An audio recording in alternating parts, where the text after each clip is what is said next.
दिल के बेचैनी बढ़ गइल, दिल के बेचैनी बढ़ गइल।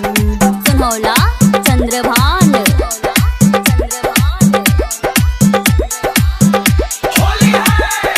होलिया में छोड़ल वे जान, दिल के बेचैनी बढ़ गइल। होलिया में छोड़ल वे जान, दिल के बेचैनी बढ़ गइल। केकरा से खेली असो होली हम, कावना से खेली बोला होली हम, जाके ससुरावा भूल गइलू। होलिया में छोड़ल वे जान, दिल के बेचैनी बढ़ गइल। होलिया में छोड़ल वे जान, दिल के बेचैनी बढ़ गइल, दिल के बेचैनी बढ़ गइल, गम के बेचैनी बढ़ गइल। दिलीप शर्मा गोपालगंज।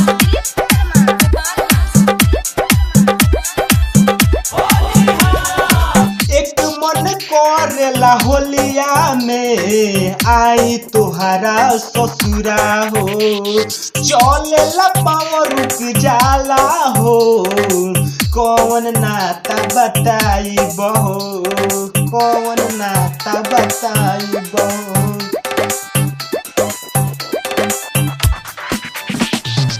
एक मन करेला होलिया में आई तोहरा ससुरा हो, चलेला पाँव रुक जाला हो, कौन नाता बताई बहो, कौन नाता बताई बहो।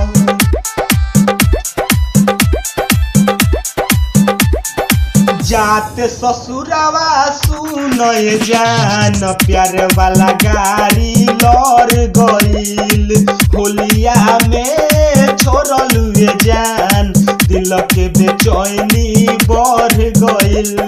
केकरा से खेली असो होली हम, कावना से खेली असो होली हम, जाके ससुरावा भूल गइलू।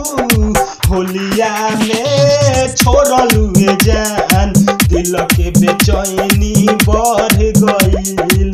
होलिया में छोड़ल वे जान, गम के बेचैनी बढ़ गइल। डीजे दिलीप शर्मा।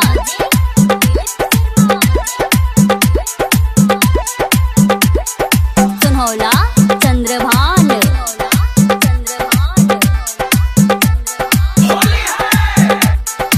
पियावा से रंग लगवाई के बारू बहुते खुश हो, तोहर जिंदगी सुनाना हो गइल अब शुभ हो गइल अब शुभ।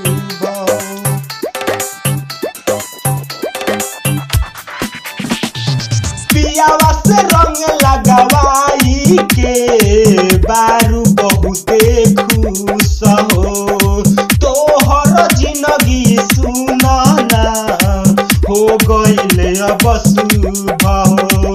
संत सकेला राइटर विजय सोनू संदीप के रोवा दिहलू। होलिया में छोड़ल वे जान, दिल के बेचैनी बढ़ गइल। होलिया में छोड़ल वे जान, दिल के बेचैनी बढ़ गइल। कावना से खेली असो होली हम, केकरा से खेली बोला होली हम, जाके ससुरावा भूल गइलू।